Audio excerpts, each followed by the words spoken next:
Hello class 10th nine students. तो दोस्तों कैसे हैं आप लोग। दोस्तों इससे पहले हमने 6 क्वेश्चन किए थे जिसके अंदर मैंने हिस्ट्री और ज्योग्राफी के कराए थे। आज हम राजनीति यानी पॉलिटिकल साइंस एंड इसके अलावा इकोनॉमिक्स के करने जा रहे हैं, ठीक है। और ये इंपॉर्टेंट क्वेश्चन आप लोगों के एग्जाम्स के लिए इंपॉर्टेंस होने वाले हैं, इंपॉर्टेंट रखने वाले हैं, इसीलिए मैंने ये क्वेश्चन इसमें ऐड किए हैं। आप लोग मुझे बताइएगा कि ये क्वेश्चन कैसे हैं और उसके बाद डिस्कस करेंगे कि हाँ और कैसे क्वेश्चन आने चाहिए, ठीक है। तो फर्स्ट क्वेश्चन हमारे सामने, भारतीय लोकतंत्र की विशेषताएं बताइए, यानी कि भारतीय लोकतंत्र की विशेषताएं बताइए, ठीक है। विशेषताएं, ठीक है, यानी की features of the Indian democracy. तो फर्स्ट इसके अंदर आता है हमारे सामने, यानी फर्स्ट जो पॉइंट है वो है सार्वभौमिक मताधिकार। यानी कि लोकतंत्र की जब हम बात करते हैं तो याद रखना कि इंडिया के अंदर सबको वोट देने का अधिकार है, जो भी 18+ है उनका, ठीक है। इसके बाद बहुपार्टी प्रणाली है, यानी कि जहाँ लोकतंत्र की बात होती है वहाँ पे कई सारी पार्टीज़ का देखने को मिलता है प्रतिनिधित्व, ठीक है। इसके बाद हम देखते हैं स्वतंत्र न्यायपालिका और मौलिक अधिकार, ठीक है। जहाँ लोकतंत्र होता है वहाँ मौलिक अधिकार की बहुत ज़्यादा ज़रूरत पड़ती है। इसके अलावा हम देखते हैं कि स्वतंत्र न्यायपालिका होती है, जुडिशरी का कोई किसी पे इंटरफेरेंस नहीं होता, ठीक है। और नियमित स्वतंत्र और निष्पक्ष चुनाव होते हैं, फ्री एंड फेयर इलेक्शन देखने को मिलते हैं। जब हम लोकतंत्र की फीचर्स के बारे में बात करते हैं, यानी डेमोक्रेसी के की फीचर्स की जब हम बात करते हैं तो हमें फ्री एंड फेयर इलेक्शन देखने को मिलते हैं, ठीक है। और सरकार की पारदर्शिता और जिम्मेदारी होती है, यानी कि जो गवर्नमेंट है वो आंसरेबल होती है हमारे क्वेश्चन के लिए। जो अगर वो कुछ गलत करते हैं तो हम उनके खिलाफ स्टेप उठा सकते हैं, ठीक है। अगले 5 साल बाद बदल देते हैं, ठीक है। तो ये सब देखने को हमें मिलता है, ठीक है। एंड द लास्ट इज नागरिकों की भागीदारी और जागरूकता, ठीक है। जो नागरिक है ना वो बहुत सारे क्या है कि उनकी भागीदारी मतलब डायरेक्ट रूप से देखने को मिलता है कि डायरेक्टली वो अपना PM या CM चुन सकते हैं, ठीक है। तो ये है भारतीय लोकतंत्र और उसके कैरेक्टरिस्टिक, ठीक है। चलिए तो अगला क्वेश्चन देखते हैं क्या है हमारे सामने।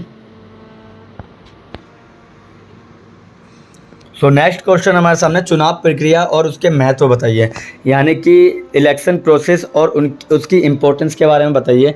तो जब मैं इलेक्शन प्रोसेस की बात करता हूँ और उसकी इम्पोर्टेंस की बात करता हूँ तो आपको एक चीज़ याद रखने वाली चीज़ ये है कि इसमें हमें क्या करते हैं। सबसे पहले तो देखो इलेक्शन प्रोसेस में ये देखने को मिलता है कि मतदाता पंजीकरण और जागरूकता अभियान, यानी कि पहले तो अवेयर किया जाता है लोगों को कि आपके इलेक्शन आने वाले हैं, और फिर उसके बाद क्या करते हैं वोटर लिस्ट की तैयारी शुरू करते हैं, ठीक है। और वोटर लिस्ट की तैयारी करने वाले कौन होते हैं? Election commission. तो इलेक्शन कमीशन का ये काम होता है कि वोटर लिस्ट की तैयारी करें, ठीक है, इलेक्शन कमीशन। और फिर थर्ड आता है लोकतंत्र के लिए स्वतंत्र और निष्पक्ष चुनाव का महत्व होना चाहिए, यानी कि लोगों को लगना चाहिए जो इलेक्शन हो रहे हैं ना वो सच में फ्री एंड फेयर हो रहे हैं, ठीक है। फ्री और फेयर इलेक्शन होंगे तो लोगों का विश्वास होगा, वरना तो लोग वोट देने नहीं जाएंगे, बोलेंगे भैया फ्री और फेयर इलेक्शन होता ही नहीं तो क्या फ़ायदा हमें जाके, ठीक है। अगला है कि सत्ता के लिए शांति से हस्तांतरण की प्रक्रिया हो, ठीक है। अब ऐसा नहीं कि कोई PM हटना ना चाहे उसके लिए वो दंगे फसाद शुरू कर दे, ठीक है। तो शांति से हटने का एक प्रावधान होना चाहिए। अगला है राजनीतिक दलों की चुनाव रणनीतियाँ होनी चाहिए, यानी कि हर पार्टी का एक प्रोपोगेंडा होना चाहिए कि उसके बेस पे वो लड़ रहे हैं, ठीक है। एक प्रॉपर रणनीति, एक प्रॉपर पॉलिसी होनी चाहिए हर व्यक्ति की या फिर हर एक पार्टी की जो भी उस इलेक्शन में खड़ा हुआ है, ठीक है। अगला आता है चुनावी सुधारों की आवश्यकता, ठीक है। और आज के डेट में हमें लगता है कि इलेक्शन इंप्रूवमेंट बहुत ज़्यादा ज़रूरत है, क्योंकि एक लिमिट तय कर रखी है पैसों की, मगर उससे ज़्यादा कई पार्टीज़ खर्च करती है। तो गवर्नमेंट को यानी जो इलेक्शन कमीशन है उनको देखना चाहिए कि ऐसे किसी भी तरह की कोई धांधलेबाजी किसी भी इलेक्शन में ना हो, ठीक है। तो ये था सेकंड क्वेश्चन। चलिए थर्ड क्वेश्चन की तरफ चलते हैं और थर्ड क्वेश्चन क्या है हमारे सामने वो देखते हैं, ठीक है। थर्ड क्वेश्चन हमारे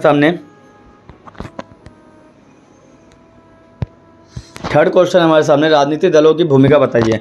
देखिए मैं जब बात करता हूँ कि पॉलिटिकल पार्टीज़ की इंपॉर्टेंस बताइए या फिर पॉलिटिकल पार्टीज़ क्या है उसके बारे में जब हम बात करते हैं तो याद रखना कि जनता के विभिन्न हितों का प्रतिनिधित्व करते हैं, यानी कि जो जनता होती है ना उनको क्या चाहिए क्या नहीं चाहिए ये पॉलिटिकल पार्टी अच्छी तरीके से जानती है, और वही उनका प्रोपेगेंडा बनता है और वही उनके पॉलिसी बनती है, ठीक है।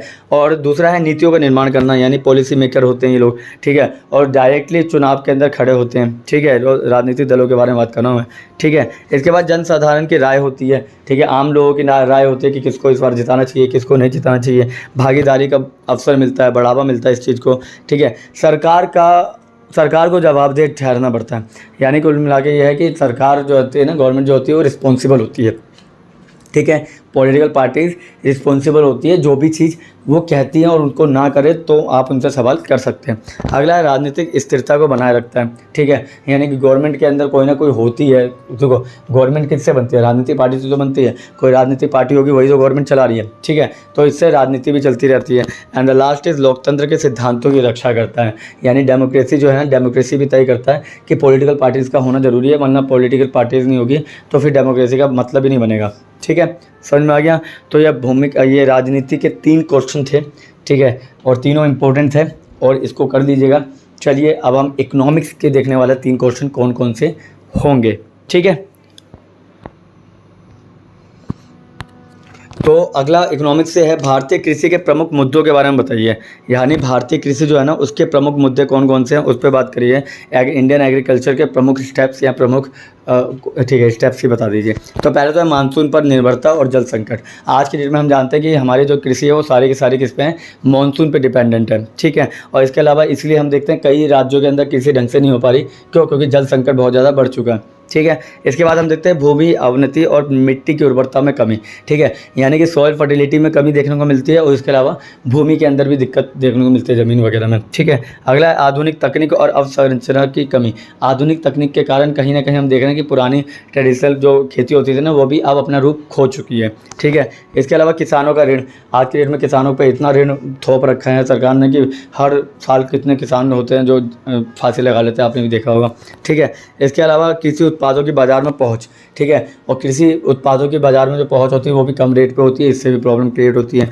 एंड लास्ट इज कृषि नीति में सुधार की आवश्यकता है इस समय, ठीक है। ऑब्वियस बात है, हमें भी पता है कि जो एग्रीकल्चर है ना उसके अंदर इस समय इम्प्रूवमेंट की नीड बहुत ज़्यादा है, ठीक है। तो भारतीय कृषि के जब प्रमुख मुद्दों की बात करोगे तो आप इससे इधर उधर मत भटकना, इसी पे रहना, ठीक है, समझ में आ गया। चलिए तो अगला क्वेश्चन देखते हैं, सेकंड क्या है। सेकंड है आर्थिक विकास।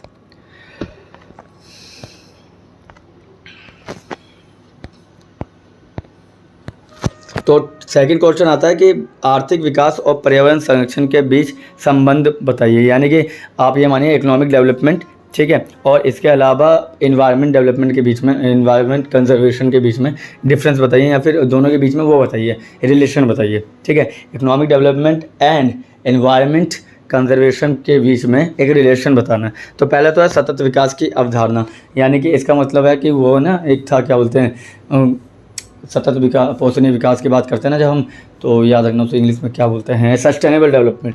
जब हम सस्टेनेबल डेवलपमेंट के बारे में बात करते हैं तो हमें पता है कि भविष्य में जो आज हम यूज़ कर रहे हैं ना जिन भी संसाधनों का, उसको इस तरीके से यूज़ किया जाए ताकि भविष्य में भी उसका यूज़ हो सके, जैसे फॉर एग्जांपल पेट्रोल वगैरह के बारे में, है ना, तो इसके बारे में हम पहले ही बात कर चुके हैं। अगला है औद्योगिक विकास और पर्यावरण स्वास्थ्य का संतुलन बनाना, यानी कि औद्योगिक विकास जो है ना, उद्योगों का विकास तो मगर वो पर्यावरण को बिना क्षति पहुँचाए, बिना नुकसान पहुँचाए ही काम करे, ठीक है। अगला है नवीकरणीय ऊर्जा स्रोत का उपयोग, यानी कि ऐसे रिसोर्सेज का यूज़ किया जाए जो दोबारा मिल सके, जैसे पावर, विंड हो गया, है ना, इसके अलावा सोलर पैनल की बात कर रहा हूँ मैं, ठीक है, इन सब की बात कर रहा हूँ। इसके अलावा प्राकृतिक संसाधनों का संरक्षण, जो हम इतना ज़्यादा ओवर एक्सेसिव चीज़ों का यूज़ कर रहे हैं हम आजकल, ठीक है, नेचुरल रिसोर्सेज का बहुत ओवर एक्सेसिव यूज़ हो रहा है ना, उसको रोकना पड़ेगा। अगला है प्रदूषण नियंत्रण नीतियों का महत्व, ठीक है, यानी कि हमें प्रदूषण यानी पोल्यूशन कंट्रोल करने के लिए भी हमें पॉलिसी बनानी चाहिए और उस पर काम भी करना चाहिए, ठीक है।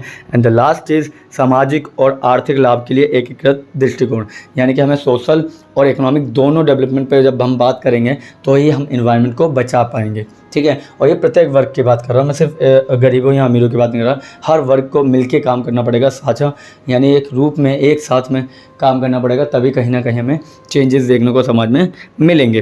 क्लियर, समझ में आ गया। And the last